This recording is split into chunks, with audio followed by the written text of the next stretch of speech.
agradecer a presença de todos vocês, menos do Baravelli.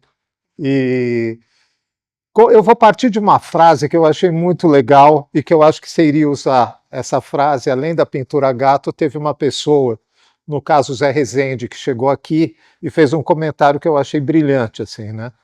Que era uma retrospectiva de trabalhos inéditos. E esses trabalhos inéditos foram produzidos num espaço-tempo de um ano, e já nem sei quantas exposições a gente fez junto, mas essa teve um caráter diferente, assim, porque, de repente, são 235 obras. Você fala, hã? Como assim? Daí a gente acompanhou, foi algumas vezes no ateliê, tudo, mas é totalmente diferente. A hora que esses trabalhos chegaram aqui, eu falei, meu Deus, e agora? Como que é o jogo? E o jogo funcionou meio como essas pinturas gato mesmo, um chamava o outro, um repelia o outro, e foi acontecendo. Foi uma montagem, ao mesmo tempo que difícil, ela foi deliciosa. Por quê? Porque à noite eu sonhava com tudo isso, era uma coisa de você não parar de montar o tempo todo, você estava meio num processo de sedução ou não com os trabalhos. Eu queria agradecer, agora de verdade, principalmente ao Bara, ao Diego, que tem sido um parceiro ao longo desse tempo todo aqui com a galeria, e a todos vocês por estarem aqui, e espero que vocês aproveitem esse bate-papo. Agradecer a presença de todos. A gente decidiu isso aqui meio de fazer uma fala, a gente se empolgou com o trabalho, conversei com o Marcelo há uma semana e falamos, vamos fazer uma conversa. Se o Baravelli topava, ele topou. E eu elaborei algumas perguntas que eu acho que poderiam ser interessantes para ele contar do projeto. Acho que mais interessante do que eu ficar elaborando sobre o trabalho dele, vocês têm acesso ao meu texto. Acho que já está acessível a todos, vocês podem ler. E aí eu comecei a pensar nesse roteiro, como é que poderia ser essa conversa com o Baravelli. Eu uso a palavra roteiro porque eu insisti muito com ele. Para mim, o trabalho dele, em certo sentido, é um trabalho cinematográfico também, sabe? Certas imagens, para mim, são aberturas, frestas, para algum enredo, algo que aconteça como cinema. Mas, antes de tudo, eu acho que tinha que ter um ponto de partida na conversa. E a primeira pergunta que eu faço, para que o público entenda, o que seriam as pinturas gato e o que seriam as pinturas cachorro, que você menciona? Quer dizer, isso começou de uma brincadeira, assim, um pouco de ver exposições atuais, né? E principalmente nos circuitos internacionais, assim, né? Então, qualquer coisa tem que ter assim, 4 metros por 8 para começar. Assim, né? Então, e muitas vezes não tem lá o que justifique esse tamanho, né? Simplesmente uma pintura imensa, né? Agora, a pintura grande ela tem um problema, ela te empurra para trás. Você não consegue ver uma pintura gigante de perto. Você tem que ir para trás. E você vai perdendo definição porque você vai ficando longe. E tudo que você pode fazer é admirar aquilo. Quer dizer, você não vê realmente a pintura, né? Então, ninguém chega num quadro do Polo, que é aqueles quadros imensos, né, e fica lá olhando a manchinha, né? Ele é feito para ser um espetáculo, um show. Agora, eu não tinha nenhum... Essas pinturas, elas não têm uma causa. Quer dizer, elas não têm um gancho, um motivo, né? Se as pessoas se me perguntarem, eu vou ficar atrapalhado aqui, dizer essas pinturas são a respeito do quê? Eu falei, bom, a respeito de tudo, né? Enfim, da minha consciência. Enfim, mas isso é uma coisa... A consciência não fala aos gritos, ela é um murmúrio, um sussurro quase. Aí você tem que chegar perto, né? Você tem que conversar de perto. E aí o tamanho pequeno puxa você para perto. Você não consegue ver. De longe são só os quadrinhos. A hora que você chega perto, ela tem toda uma história. Enfim, ela começa a existir quando você chega perto. E a brincadeira do cachorro e do gato é isso, que eu imaginei entrando, por exemplo, numa casa que tem assim, dois, sei lá, pastor alemão desse tamanho, né, que são os bichos todos carentes, né? E eles vêm lá do jardim com a pata suja e querem e pulam em você e lambem a sua cara. Você sai com a camisa toda suja. E você, a primeira reação, você diz, não, sai, né? Agora, quando você entra numa casa que tem um gato, a primeira coisa que o gato faz é ir para baixo do sofá e ficar te olhando, né? E se você tentar chegar perto do gato e faz pss, pss, pss, aí que ele vai embora, né? Bom, você já esqueceu do gato, depois de um tempo, se ele gostou de você, e no tempo dele, você está lá distraído com outra coisa, ele vem e roça na sua perna, assim, né? Aí, então, a brincadeira pode começar, né? Então, você começa a ter uma conversa com esse gato. Mas é uma coisa que é uma conversa de gato, né? De pôr no colo, né? De ficar olhando, enfim, que tem toda essa coisa meio misteriosa do gato. Então, de certo modo, esses trabalhos você tem que pegar cada um e pôr no colo, né? E alisar ele, né? Tratar ele como um gato mesmo, né? E aí ele começa a ser, talvez, ficar interessante. Então a história do cachorro e do gato é um pouco por aí. E aí, a gente conversando, você usou uma expressão que me pegou muito e que eu usei no texto e que eu acho que seria interessante, que para mim também foi uma chave para tentar, de alguma forma, ler, às vezes sem sucesso algum, o que de fato estava representado ali entre título e obra. Você usa a expressão sensibilidade microscópica. E eu achei isso muito interessante. E seria interessante te ouvir falar sobre essa ideia de uma sensibilidade microscópica.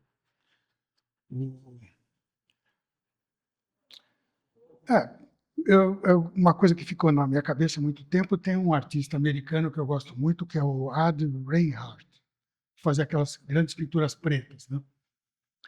E ele dizia que a consciência não se move de um salto, ela se move de uma polegada. Mas essa polegada é tudo. Na hora que você percebe uma coisa, essa percepção é um instante, né? E normalmente é uma coisa muito silenciosa. Então, você lá, sem comparar, você fica imaginando que tem uma hora que o Einstein está lá com os papéis e os lápis dele, ele fala E igual a mc2, né? Ele chegou na fórmula lá fundamental dele, né? Isso é um murmúrio, né? Ele não faz isso num palco aos berros. Ele faz isso sentado na mesa dele, né, escrevendo no caderninho dele. Então, essa tal sensibilidade microscópica. A sensibilidade é, por definição, microscópica. Ela é o que você não sabe que existe. A arte é o que não tem nome. Se a coisa tem um nome, o gato foi embora. Essas coisas, na verdade, elas são tentativas de ver o que ainda não tem nome. Do que trata essas pinturas, né? Eu sou uma pessoa muito comum, né? Quer dizer, as pessoas ficam meio decepcionadas. Eu outro dia fui lá no ateliê um grupo, o professor levou uns adolescentes, né? E eles são muito diretos, assim, né? E o adolescente chegou para mim e falou: "Você que é artista? Você não tem cara de artista. Você parece o cara da farmácia aqui do lado de casa, né?" E eu adorei, né? Porque isso é o meu ponto, quer dizer, eu sou igual o cara da farmácia, né? E eu não sei nada, eu não sou uma pessoa especial. Simplesmente eu presto atenção no que passa pela cabeça de todo mundo. Você pensa o que acontece, por exemplo, no seu dia a dia, no seu fluxo de consciência, né? Aí você diz, bom, deixa eu ver, eu preciso comprar Bombril que está faltando, né? E aí, no instante seguinte, você está dizendo, puxa, e essa história do Bolsonaro, hein? Pô, né? Putz, é Ucrânia, né? E o vizinho do lado está fazendo barulho, né? Putz, eu estou atrasado para a coisa, mas eu acho que meu telefone está dando problema. Quer dizer, isso é o que passa pela sua cabeça o tempo todo. Se você para e examina cada coisa dessa, aí você começa a estudar esse pequeno fenômeno, essa pequena sensibilidade, né? E aí você vai desenvolvendo isso, né? Lembranças, ah, minha mulher está lendo um livro do Jung que chama Memórias, Reflexões e Sonhos, né? É ele fazendo essa coisa. Então, você tem memórias, por exemplo. E aquela vez, né? E aquela pessoa que eu conheci, aquele dia que eu fui em tal lugar, e o livro que eu li, o filme que eu vi, a coisa que eu fiz, enfim. São essas coisas aqui, né?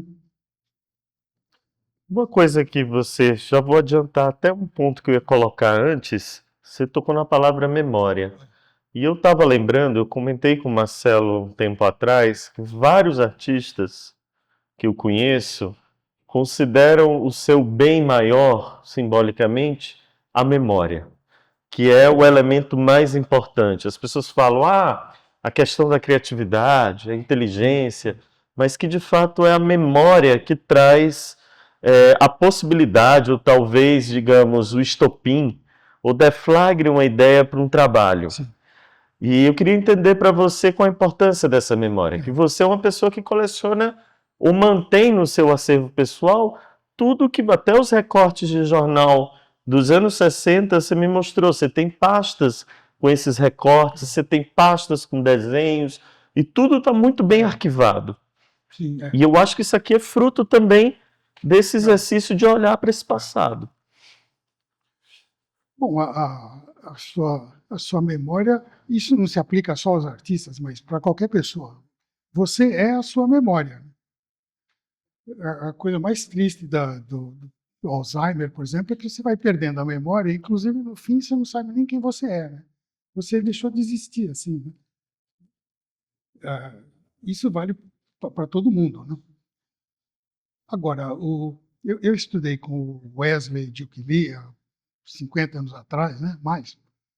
E ele me falou uma coisa, ele me falou essa coisa, né? Quer dizer, ele me botou essa noção de que e você vai construir em cima da sua memória. Ele dava um exemplo até fantástico, porque ele dava exercícios de desenho de modelo.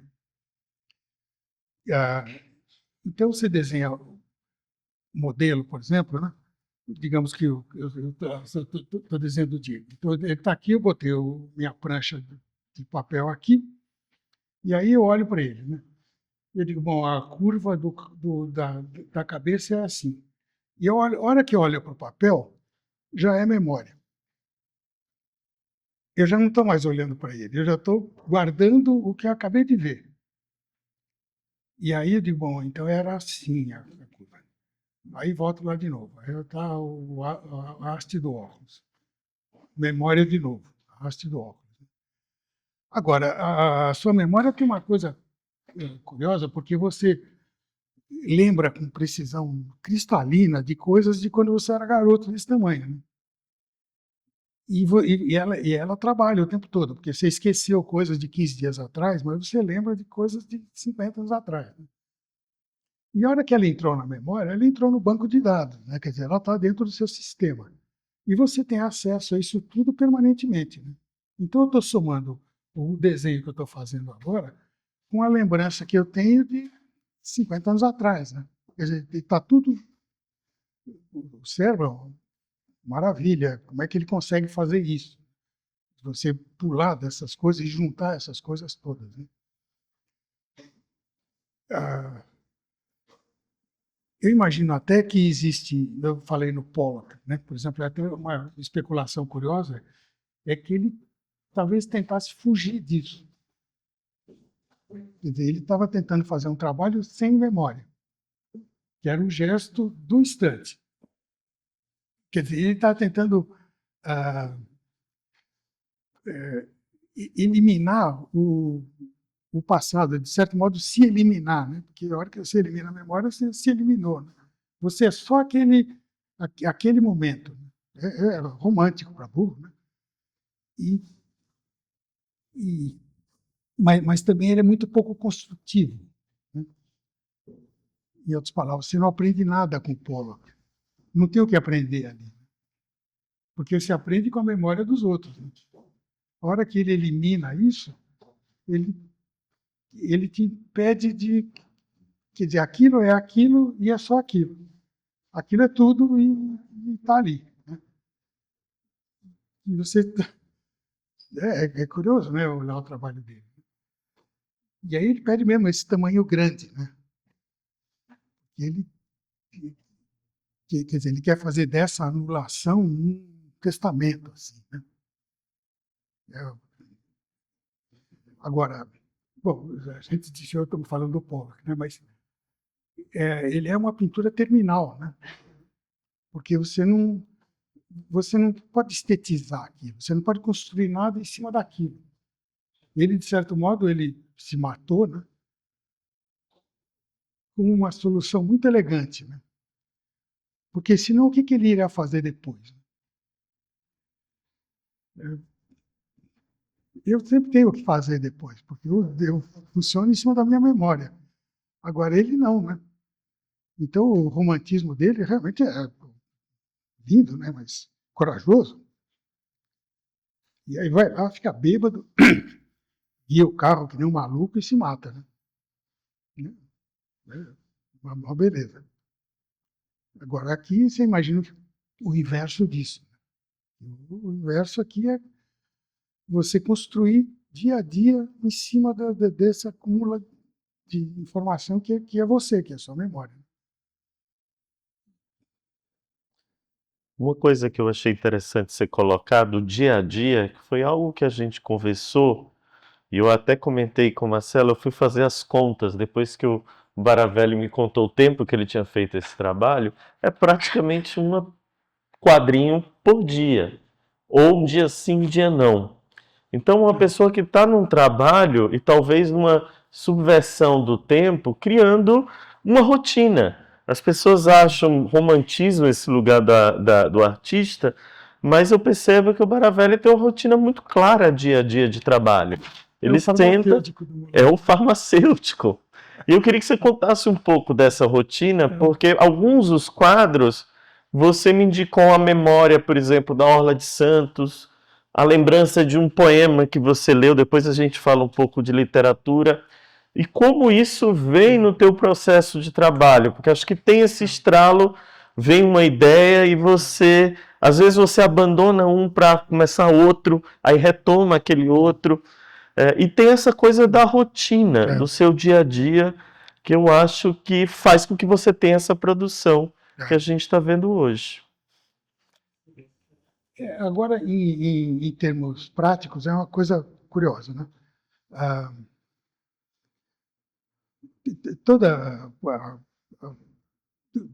O meu processo assim era de conseguir vazios. Então, eu digo, bom, o que eu preciso? Eu preciso de tempo, preciso de espaço, preciso de silêncio e preciso de distância. 4 ocos, né? Não são coisas, são ausências de coisas, né? Então você tem tempo. Tempo não é nada, né? Quer dizer, você tem espaço, né? Uma coisa a ser preenchida, né? Distância dos chatos e atrapalhações, né? E silêncio, né? Quer dizer, você não consegue pensar em barulho. Bom, entre parênteses, eu não tenho celular. Consegui. Eu não tenho. Tenho um telefone fixo e um e-mail. E já está mais do que bom. Agora, então, a casa e o estúdio são juntos e o mecânico reclama do carro que às vezes ele pifa por falta de uso. Né? Ele diz, pô, mas você precisa usar esse carro, né? Você vai dar a partida, está sem bateria. Há quanto tempo você não liga? Ah, uns 20 dias. Né? Se não vai, né? Quer dizer, então também não preciso sair de casa. Então você tem assim, e sou meio preguiçoso assim, né? Mas eu trabalho, por exemplo, 8 horas por dia. Mas também não tem feriado e nem Dia das Mães, Natal, nada, é tudo igual. Todos os dias são iguais. O gato Garfield, né, diz que eu nunca faço nada, mas também nunca tiro férias. Ele fica lá sendo gato, né, o tempo todo, não tira férias de ser gato. Então, você imagina o que é possível fazer em 8 horas. Então, vai lá. Vá. Isso aqui é uma coisa pequenininha. Bom, vamos dizer, eu fazer esse fundo. Então, você se imagina fazendo esse fundo. Você põe lá a tinta, tal, pinta, pinta, pinta, pinta, pinta, pinta, tal, fez o fundo. Tempo gasto, 8 minutos. Ok. Agora eu vou lá buscar a carinha que eu sei que está no álbum X, né? Então, vou lá no álbum, procuro. Ah, está aqui a carinha. Eu digo, bom, mas essa carinha está muito grande. Então, eu vou lá no computador, Photoshop, aprendi a mexer no Photoshop, reduzo a carinha para o tamanho, tal, me meço aqui e imprimo a carinha. Aí cola a carinha, né? Gastei mais 30 minutos. Então, por enquanto, foi 45 minutos, né? Então, você vai, né, nessa batida e um dia você faz esse trabalho, né? É muito simples, né? Agora, você tem que agir. Eu acho que eu sou a pessoa mais sem vergonha que vocês conhecem. Porque se você tem vergonha, você não faz, você trava, né? Você fica com medo, você não quer arriscar. Agora, mas eu digo, pô, é só uma tabuinha. O máximo que pode acontecer é dar tudo errado e eu jogo fora a tabuinha, né? Não é nenhum grande prejuízo, não gastei semanas, meses fazendo isso, não investi $1 milhão nessa história. É um pedacinho de papel e uma tabuinha. Então você arrisca, né? Quer dizer, qual é o problema? Né? O máximo que pode acontecer é dar tudo errado, né? E aí você pega simplesmente e joga fora aquilo. Né? Mas, e alguns trabalhos, realmente, alguns que você viu parados lá, assim, que tem, de vez em quando tem uma hora que não vai. Aí você para lá, fica lá um tempo, às vezes você consegue resolver, mas se demora muito tempo, você simplesmente pica aquilo e joga fora. Quer dizer, não, mas é raro, né?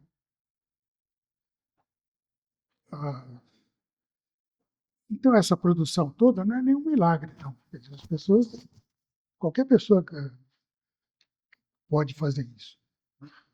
Mas aí, um parêntese, me permita também discordar num ponto que eu acho interessante. Não é qualquer pessoa que vai ter o arquivo e a memória que você tem, né? Então, isso eu acho que tem um valor inestimável para que chegue no resultado que chegou. E, além disso, tem uma outra questão que eu queria colocar, que era um ponto para a gente seguir. Reparem que todos os trabalhos têm título. Então, assim, o título ganha uma importância para o trabalho e eu acho que o lugar da nossa observação está entre o trabalho e o título. Eu acho que isso é importante para tudo, é uma charada. É quase como uma charada. Ele está te chamando. E você tem que, de fato, o gato está te chamando a partir do título. Então, eu queria que você comentasse essa importância do título, que foi algo que a gente conversou também. Na verdade, são duas questões. A primeira, até meio essa coisa de que é fácil fazer, né? Agora, tem uma anedota que eu não sei se é verdadeira, do Oscar Niemeyer, que quando ele estava projetando Brasília, ele tinha que fazer o projeto da catedral. E aí ele teve lá a reunião que tinha o presidente, o Senado, sei lá, os ministros, tinha aquele bando de engravatados lá para ver a apresentação da catedral. E ele, em vez de levar plantas e tal, ele pediu para botar uma lousa e um giz. E aí ele chegou lá na lousa e falou, bom, minha catedral é a seguinte, olhando de cima ele é um círculo, porque somos todos iguais. E ela tem uma porção de hastes iguais, porque nós somos todos iguais e estamos todos juntos. Então, isso sai do chão, junta e vai para cima, para Deus. Né? E pronto. E ele fez aquele desenho, né, da catedral com giz na lousa. E aí algum senador bobo lá perguntou, né, falou, pô, mas você faz o desenho da catedral do país em 5 minutos, né? Ele falou, 5 minutos mais 60 anos. Quer dizer, eu levei 60 anos de pensar, de estudar, de conhecer, de tal, para chegar nessa síntese. Então, dá para fazer rápido, desde que você tenha esse acúmulo. Então, essa história, quer dizer, eu estou juntando, aliás, de novo, crédito para o Wesley, né? E ele falou essa coisa. Essa sua memória, se você ficar só mentalmente, ela se perde. Então, por exemplo, você viu no jornal uma coisa que, sei lá, um anúncio, uma cadeira num anúncio da loja de móveis. Né? Por alguma razão, o seu olho parou naquela cadeira, é a tal sensibilidade microscópica. Você está lá lendo o jornal, né? E de repente tem uma cadeira. Mas aí ele falou, ó, não despreza isso, não deixa isso passar. Vai lá, corta o jornal, arranja um álbum grande e vai colando essa coisa. Um dia isso vai fazer sentido. E aí, então, daí você lê o livro, não sei de quem, e tem uma frase do Drummond, né? Aí você, pô, que frase legal. Aí você vai lá e anota no caderno, o Drummond falou isso. E aí, né, você fez um desenho, né? Um desenhico desse tamanho, né? Uma carinha. Você fez 5 carinhas, mas tem uma delas que você gosta. Aí você vai lá, corta a carinha e cola lá no álbum. E você vai acumulando quer dizer, você vai registrando a sua memória. E você tem isso fisicamente, né? E ele falou, é bem prático, cola só com um pontinho de cola, pra você poder um dia descolar isso e usar, né? E ele já estava prevendo isso. Então você vai lá, descola aquilo, vai lá no scanner, escaneia o negócio, bota no Photoshop, amplia, aumenta, tal. E aí depois devolve lá no caderno. Né? Põe lá 2 pinguinhos de cola e cola de novo, porque um dia isso vai voltar a ser usado. Né? Muitas dessas imagens foram usadas, tem coisa que eu usei, sei lá, em 1988. E agora aparece de novo. Né? Você diz, puxa, aquela carinha de 1988, cadê o... Eu também tenho todo o meu trabalho registrado. Fotos de todos os trabalhos que eu fiz. Arrumadinho, tenho no computador, tenho em papel. Quer dizer, isso também é uma construção, né? Isso que é a coisa do...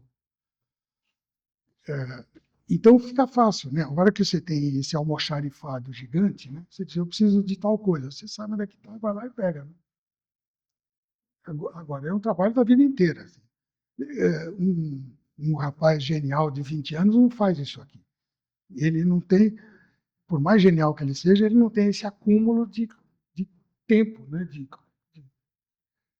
De memória mesmo. Né? Ele viu menos coisas que eu vi. Né? Ele lembra de menos coisas. Quer dizer, por mais genial que ele seja, né? Ele não tem esse arquivo, esse almoxarifado, vamos dizer. Né? Agora, entre as Título. coisas do almoxarifado, tem literatura, uma coisa que eu gosto de ler, sempre gostei de ler também, né? E sou um leitor meio onívoro, assim. Então, ler romance, ensaio, Poesia. eu fico lendo o tempo todo, né? E também sempre com essa coisa, né? Então, estou lendo lá a poesia, estou vendo aqui da frente, por exemplo, O Wallace Stevens. Né? Uma poesia lá do Wallace Stevens, que tem uma ideia que eu achei linda, assim, né? Que ele gostava de ver o passarinho piando, porque ele achava bonito o canto, mas ele gostava mesmo era do instante, a hora que o passarinho parava, o silêncio que vinha depois, né? É a tua história, né, do desenho, né? Que dá a memória do pio do passarinho. Puxa, legal aquela coisa. Né? Aí eu tinha lá, imagina, os desenhos de passarinho. Né? Eu sabia que estava lá numa pasta que tinha feito lá uma época os desenhos de passarinho. Aí você junta as coisas, né? É uma delícia fazer isso também, né? E toma pouco tempo, né? Na verdade. Porque a memória é instantânea, né? Então, E o título foi uma forma de dar uma nova sim. inteligibilidade para o trabalho. Aí é uma lição do meu artista favorito, que é o Paul Klee. O trabalho tem lá o título certinho, né? E essa ideia de que porque vamos dizer, a visualidade ela é intuitiva, mas o texto, ele é um texto que é considerado racional. Então, por exemplo, você tem que fazer um contrato, você vai fazer um contrato de aluguel do apartamento. Você vai fazer um contrato em palavras, porque as palavras são objetivas. Você não vai fazer um contrato do aluguel do apartamento em imagens, né? É vago, é difuso, ele não tem a precisão que tem as palavras. Então você tem, na verdade, esses dois mundos, o mundo racional das palavras e o mundo intuitivo da imagem. E você, qualquer um de nós também funciona nessa dualidade, né? Nós somos muito visuais, né? Qualquer pessoa, mesmo que não seja artista, 90% da informação dela é visual.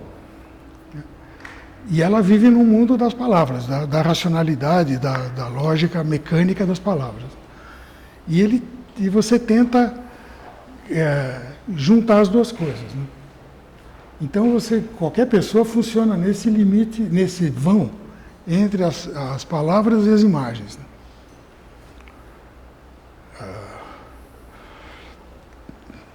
Por isso que todos eles têm títulos, né?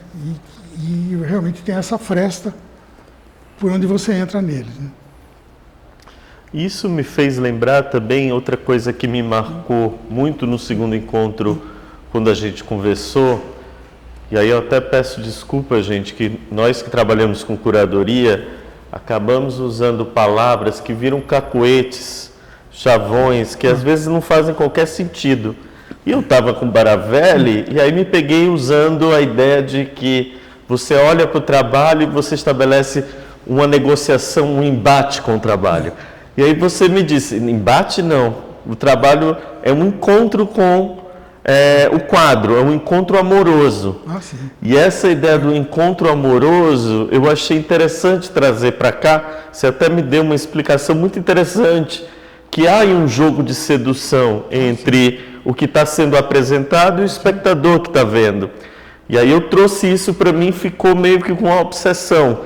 Parar com essa ideia de dizer, você e o embate com o trabalho. Não, é um jogo interessante de sedução, de aproximação com o trabalho. Você poderia explicar um pouco para a gente a coisa do encontro amoroso? É simples, você briga com cachorro, mas não briga com gato, né? Então o cachorro roendo o seu sofá, né? Você fala, sai daí, bicho chato. Agora, gato não, né? Gato você põe no colo, né? Fica alisando. A relação é uma relação sensual mesmo, né? Agora, também faz parte da estratégia dos trabalhos é que eles são muito bonitinhos. Eles são bonitos, eu sei que eles são bonitos. E isso é um chamariz, né? Quer dizer, ele está te puxando para perto, né? E aí você cai no vão, né? Que é entre as palavras e a imagem. Se eles fossem, às vezes, voltando ao exemplo do Pollock, às vezes aquilo é repelente, né? Quer dizer, ele não é feito para chegar perto e tratar. Né? Você não alisa o trabalho do Pollock. Você pode alisar o trabalho do Klee, é diferente. Aquelas lindas aquarelas, né? Ele também usa essa ideia do charme e da beleza superficial do trabalho, né? Esse é um outro poeta do Auden, né? Que ele diz que a beleza é uma gíria aceita para a ideia do sim. Né? Assim, você vê uma mulher bonita, você fala sim, sim, né? Quer dizer, a beleza é sim, né? A feiura é não. É muito simples, né? Então, essa atração da beleza é uma atração um pouco também da verdade, né? Aí o Santo Agostinho, né? De que a beleza é o esplendor da verdade, né? Então, viva o Santo Agostinho, né? Quando uma coisa é verdadeira, ela tem uma beleza dela, né? Mesmo que seja, sei lá,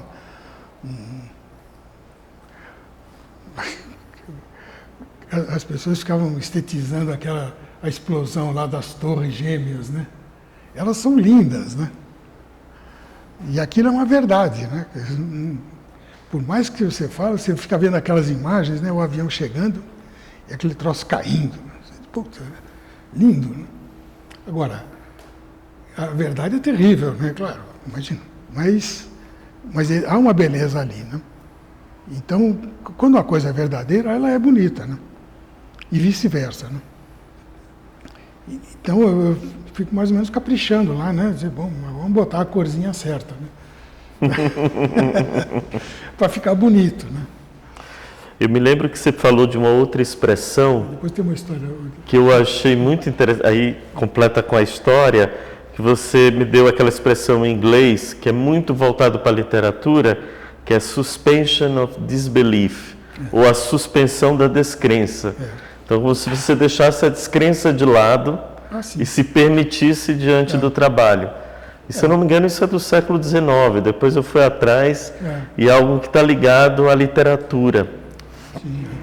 E você falou, olha, olhar para esses trabalhos, de fato, é levar à suspensão dessa descrença, né? Porque você não está procurando a realidade aqui. Não, e de que certas coisas... porque um pouco, justamente, as pessoas que têm vergonha, elas ficam achando que não vai dar certo, né? Então, por exemplo, eu peço aqui, agora aqui você sobe na cadeira e canta Babalu, né?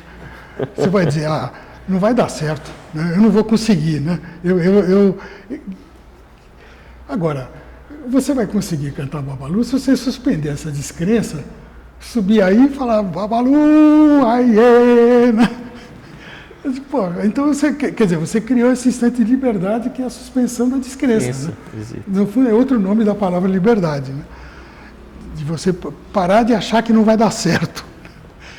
Agora, a vantagem disso é justamente que um trabalhinho desse tamanho e tal, se não der certo, você discretamente some com ele, né? Agora, você não faz isso, né? Pois é justamente essa. O sujeito que começa a fazer uma pintura de 4 metros por 8, aquilo tem que dar certo, né? Que ele fica obrigado a fazer alguma coisa que preste. Tem muito investimento ali, né? Também faz parte desse almoxarifado, tem uma oficininha. Tem uma oficina lá no estúdio, pequena, mas bem arrumadinha, com tudo que precisa. Então, fica fácil. Se eu preciso cortar uma madeira, eu não tenho que ir lá achar um marceneiro, não sei onde, para cortar. Eu vou lá na oficina e corto, né? E agora, também pensando em termos práticos, são 235 trabalhos, né? E vamos dizer, eu apronto 10 trabalhos. Putz, eu tenho que levar no moldureiro. Aí tiro o macacão, boto uma roupa, pego o carro, acho um moldureiro que é a 4 quilômetros, né? Leva lá 10 trabalhos para ele botar a moldura. Vai ficar pronto daqui a 20 dias, né? Tá bom, né? Dali a 20 dias você volta lá, o cara fala, ainda não deu tempo de fazer e tal, né? E aí o senhor pediu preto, mas eu botei branco, que achei que ficava mais bonito, né? Puta vida, não era assim. Né? E custa R$200 cada um, né? Pô, 10 trabalhos são R$2.000, né? Sabe assim? Pô, faço eu mesmo, né? É muito mais prático, né? A máquina que corta a meia esquadria custa R$1.000 aí no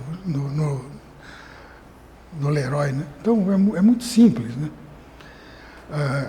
E também tem uma vantagem, porque como é uma tarefa, fazer as molduras, por exemplo, é uma tarefa mecânica, a sua cabeça está descansando, né? Você está em branco, né? Fazendo uma coisa puramente mecânica. Enquanto isso é uma forma de descanso, né? Agora, em 8 horas dá para fazer tudo, né? Assim, eu gastei 1h30 para fazer a imagem, né? Ainda dá tempo lá de cortar madeira, lixar, pintar de escuro e tal, né? É simples isso. Mas você tinha, Gonzalo, eu desviei um pouco, você tinha feito uma pergunta, tem a ver com isso? Pode seguir. É melhor você desviando do que ficar preso à pergunta. Bom, não sei se alguém tem alguma pergunta, deve Sim, ter, né? eu abri para todo mundo, eu só queria fazer uma última pergunta, antes da gente abrir, que acho que já está dando quase 1 hora aqui.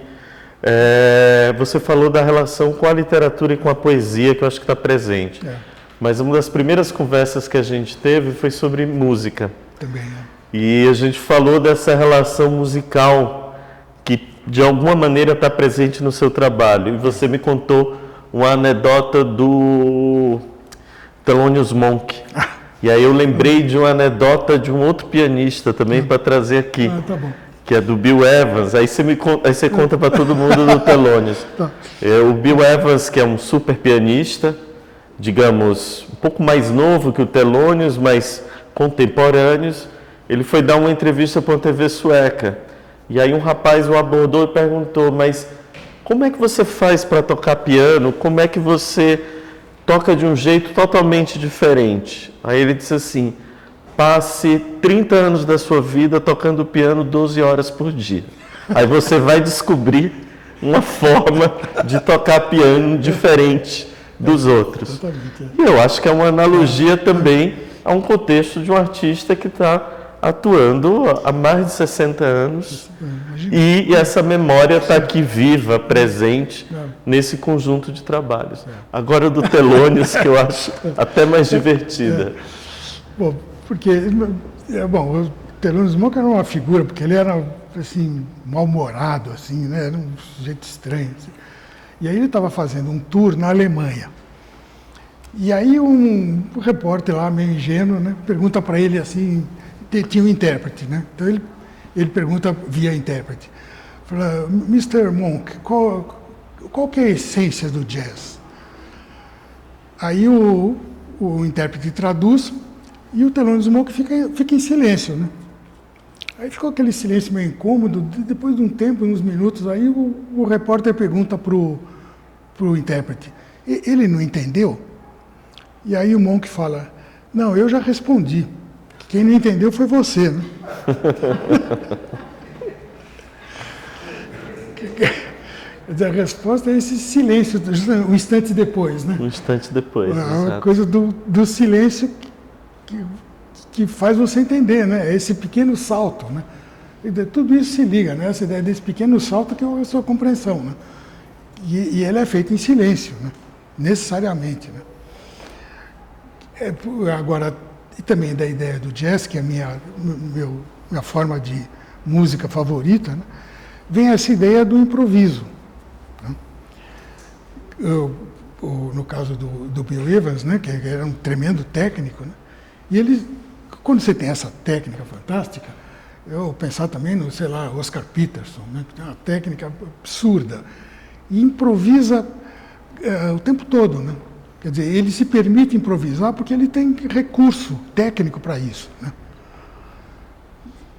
Então, eu sei, por exemplo, que essas pinturas elas são sofisticadas tecnicamente, porque tem um monte de materiais diferentes, processos diferentes, e colagem, e impressão digital, e usa até umas tintas que ninguém usa, em cáustica, assim, tudo, aquarela, guache, nanquim, lápis e diabo, né? Então, quando você tem esse, vamos dizer, esse domínio técnico, você se permite improvisar, né? Você sabe como fazer as coisas, né? Você diz, eu preciso de um fundo amarelo vibrante. Eu digo, então eu vou usar um fundo daquela cor, quando secar eu passo uma camada transparente por cima da outro material, né? Também tem isso aí, essa ideia do jazz, é essa coisa, né? Quanto mais técnica você tem, mais livre você fica. Gente, eu acho que com essa última colocação, a gente poderia abrir, enfim, para as pessoas perguntarem. O Baravelli está aqui, eu acho que aproveitar essa chance de fazer perguntas. Bom, boa noite, Mara. Meu amigo, 50 anos. Amigos há 50 anos ou mais, né? Bom, ano passado, aliás, desculpa, esse ano eu entrei em contato com ele, ele mandou uma foto do ateliê e eu contei 50 trabalhos na parede. Daí eu fiz uma visita a ele, quando eu cheguei lá já estavam 170. E agora, fiquei surpreso com os 235 que estão aqui, né? Então, enfim, antes de mais nada... Tem mais 12 lá. Tem mais 2? Desculpa, errei. Antes de mais nada, parabéns, lógico. E você, quando eu estive lá, você comentou muito aquela questão do do it yourself, né? Que você gosta muito desse tipo de... E você comentando a respeito da sua oficina, eu me lembrei desse comentário, enfim. Não sei se você poderia comentar. Essa é uma coisa difícil de admitir, mas eu sou muito americanófilo, assim. Eu gosto muito do jeito americano de pegar e fazer. Faça você mesmo, né? Quer dizer, um traço deles, lá da cultura saxônica, sei eu, né? Mas que é ao contrário aqui da nossa ética portuguesa, né? Que é assim, chama o homem para fazer, né? A pia entupiu, precisa chamar o homem, né? Sempre tem que chamar o homem. Né? Quebrou o vidro, chama o homem para trocar o vidro. Agora,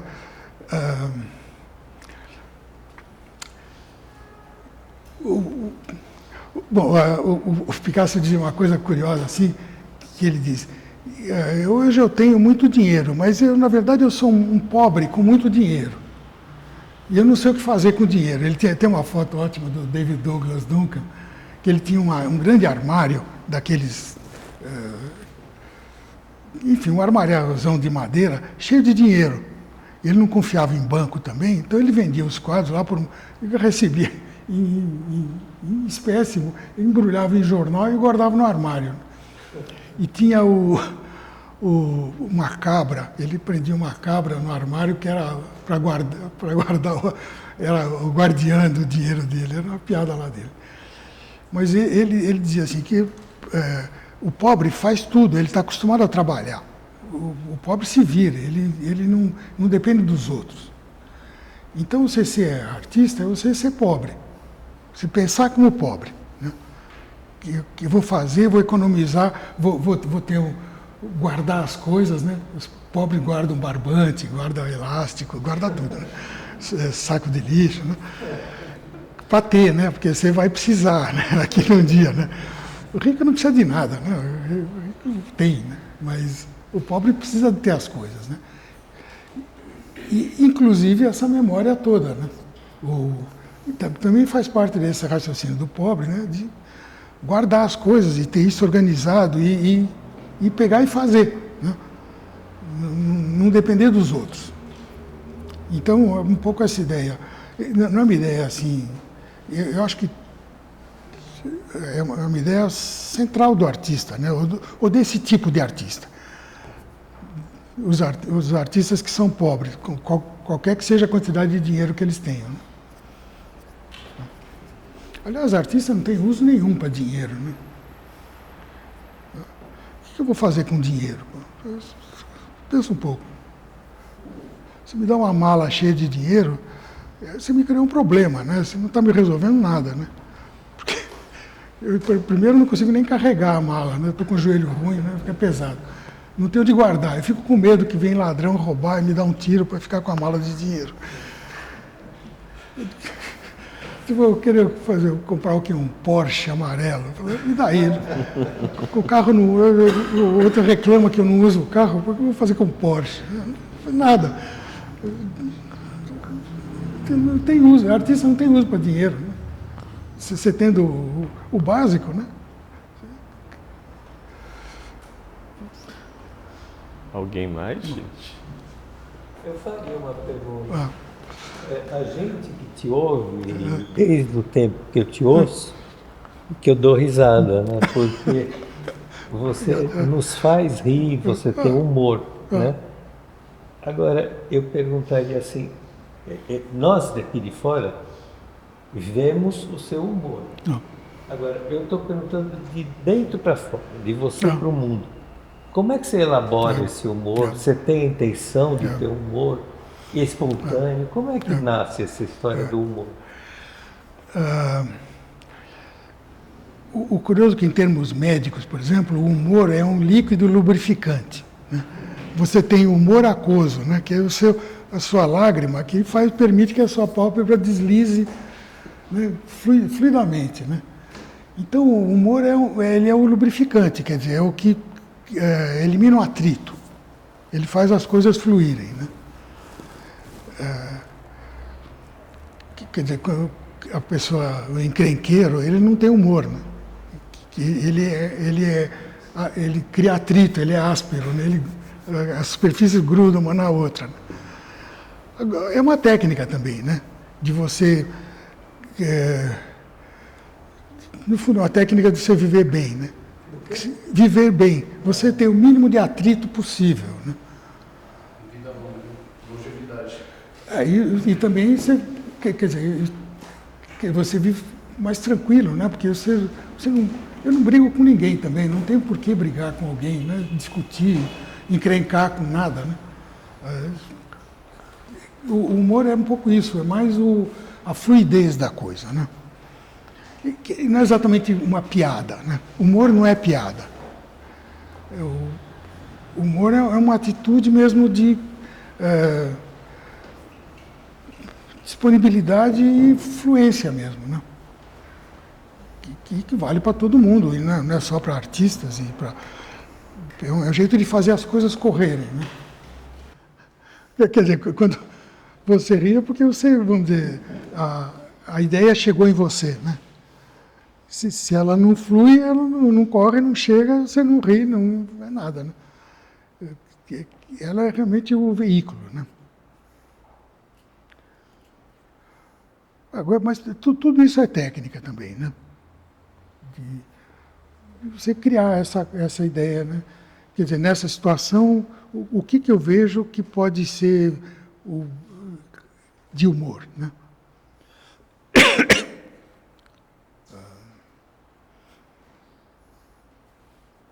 É uma técnica também de viver bem, né? De você não viver aos trancos, né? Você mesmo contou uma história, né? Você conhece uma pessoa que é um encrenqueiro profissional, que ele encrenca com tudo, né? Que aí vive mal, né? Então, para que viver mal, né? Poxa vida. Alguém mais? A mim não precisa responder.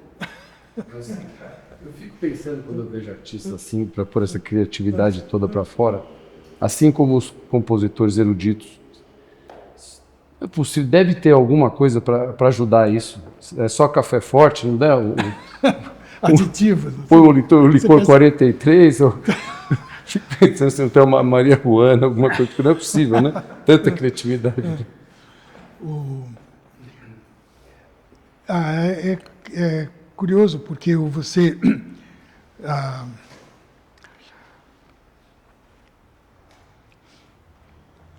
certo modo, quer dizer, um artista ele é uma máquina de produzir obras de arte, né? Agora,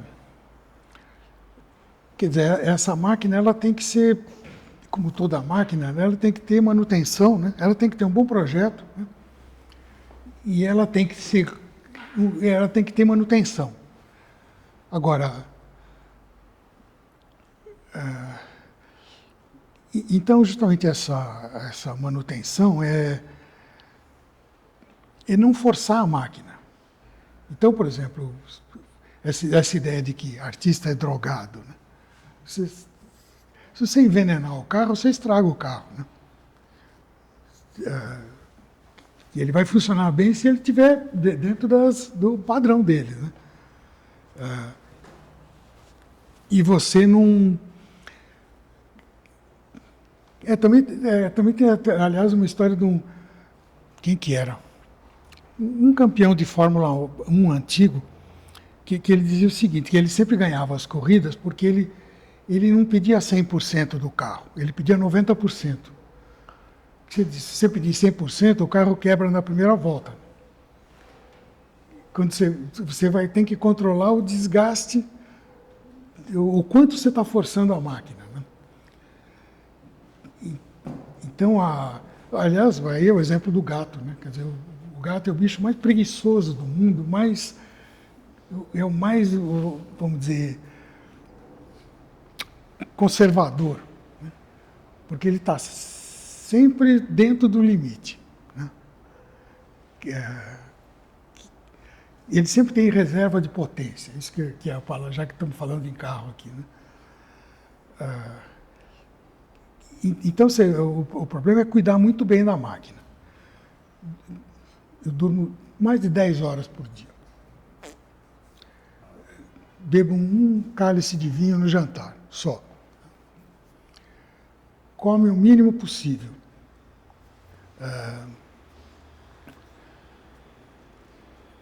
Que mais? Só isso já está suficiente, né? E não se preocupa com o que você não consegue, o que está além da sua capacidade de resolver. Né? Também é uma outra ciência, você não vai ficar preocupando com a guerra na Ucrânia. Você não tem como influir naquilo, você não tem como resolver aquilo.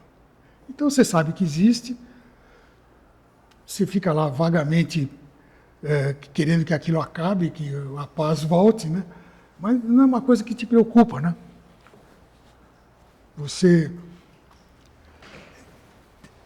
Tem uma linha do Shakespeare que eu acho curioso, né? Que tinha o rei lá e os conselheiros dele vieram lá desesperados, dizendo que o mago da corte tinha descoberto que tinha um cometa que vinha cair na Terra e ia matar todo mundo. Né? E o rei falou, bom, eu lembro, bem que shakespeariano, eu não tenho meus homens para que me avisem de perigos que eu não posso evitar e nem para que me conduzam chorando ao meu destino. Em outras palavras, dane-se, vão tudo embora. Né? Não adianta vocês ficarem me avisando que vai ter um cometa, que eu não posso fazer nada a respeito, nem vocês. Né? Então esquece do cometa. Né? E pronto. E depois vê na televisão, só vê bobagens. Né? Só besteira. Né? Agora eu estou assistindo um seriado ótimo que eu recomendo, que é um seriado feito em 1970 que chama Shadow UFO, que é tá recomendado aí, que é uma história de estilosíssima, assim, de um grupo um grupo especial que é feito para combater os OVNIs que estão ameaçando a Terra. É uma bobagem sem fim. E é uma delícia. Assim.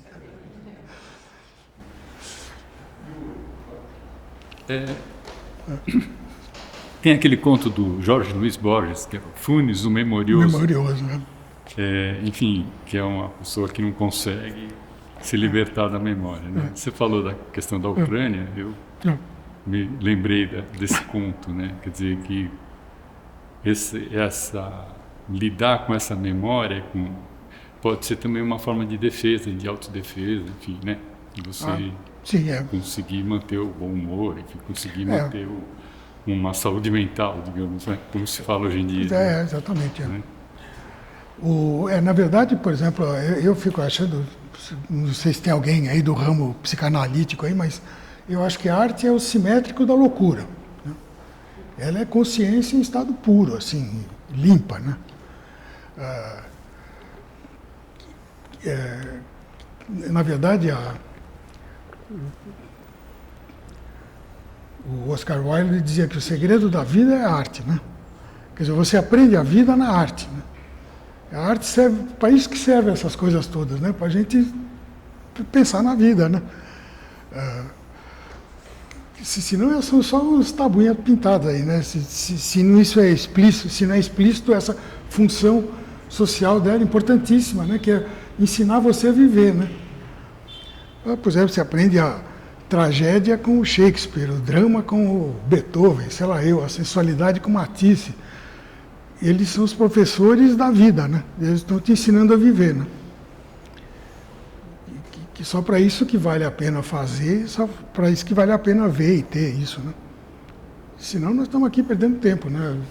Pintando quadrinho. Para que serve isso, né? Se ele não tem essa função social fundamental, né?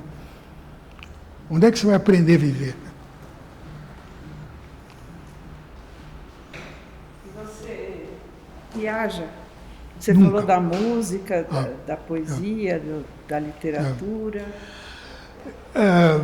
Tem coisas que você precisa fazer uma vez na vida. Ir a baile de carnaval, fumar maconha, viajar, né?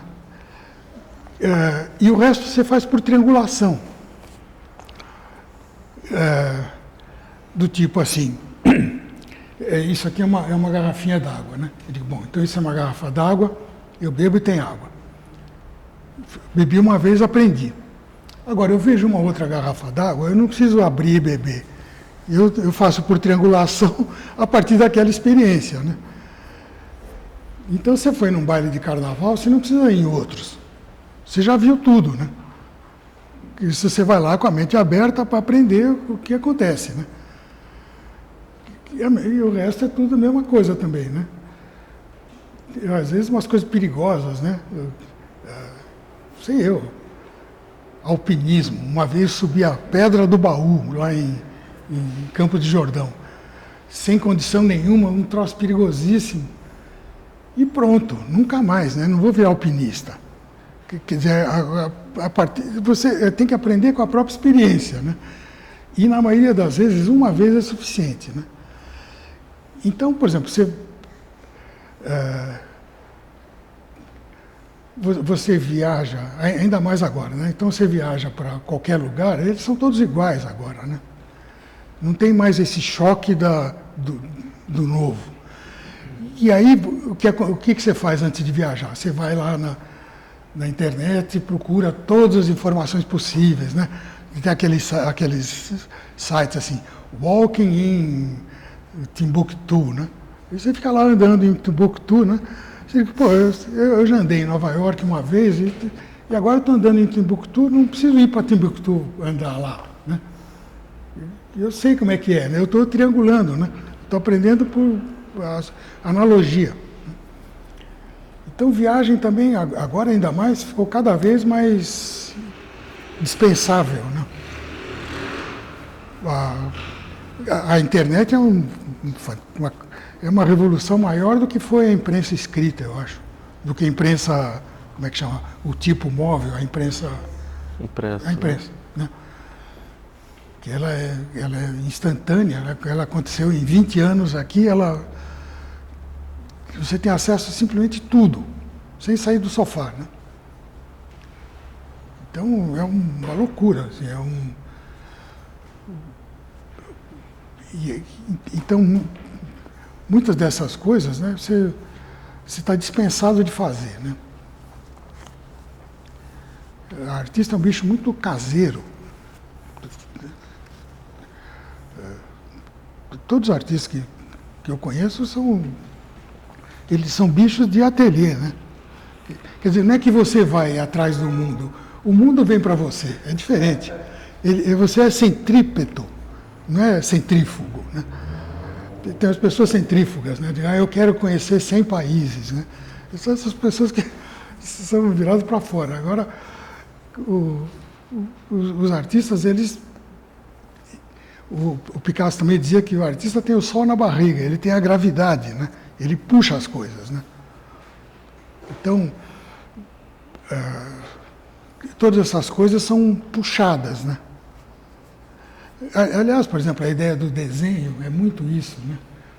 Em inglês é muito bonita a palavra, né?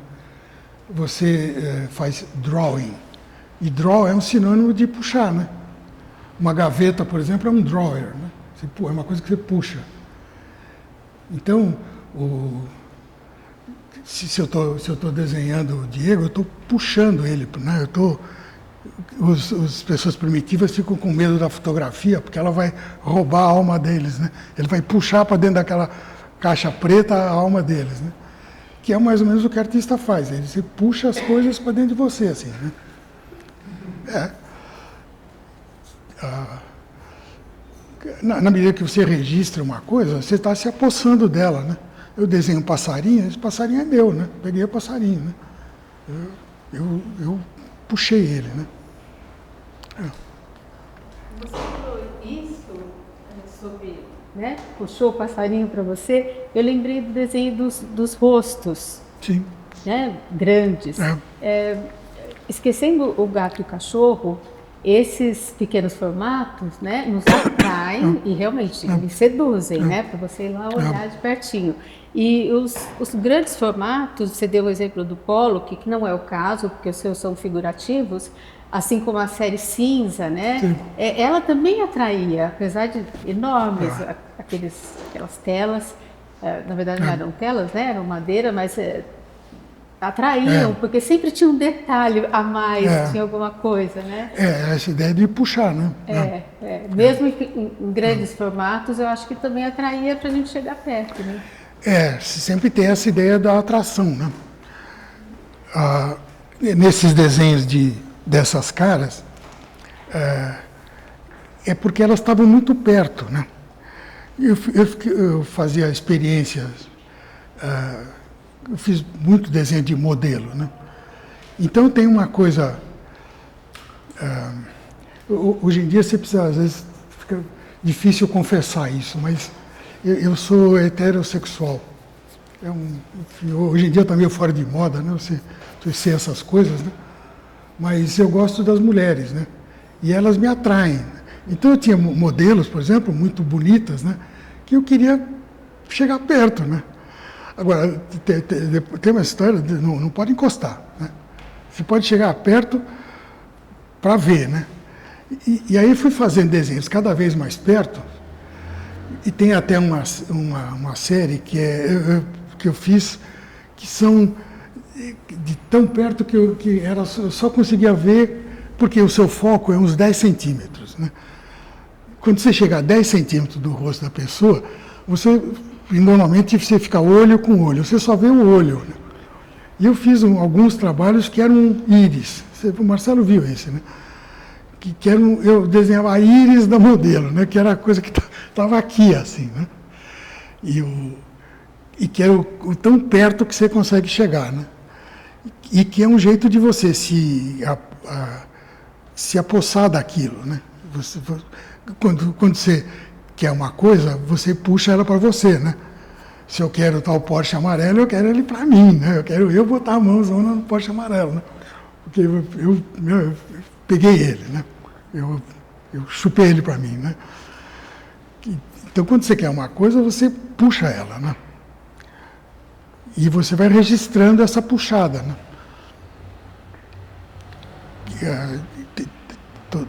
Toda a ideia é essa aí, né? E você trazer as coisas, né? Você trazer perto para procurar entender, né? Para procurar ver o que é aquilo. Gente, alguém mais? Para a gente se caminhar também para o final, né, Marcelo? Podemos. Alguém tem mais alguma pergunta? Se vocês baterem palma, eu vou ficar bravo, hein? Não tem que bater palma. Não, gente? Tá bom, eu já foi o suficiente. Já tá o pio do passarinho, né? Uma palma é suficiente. Eu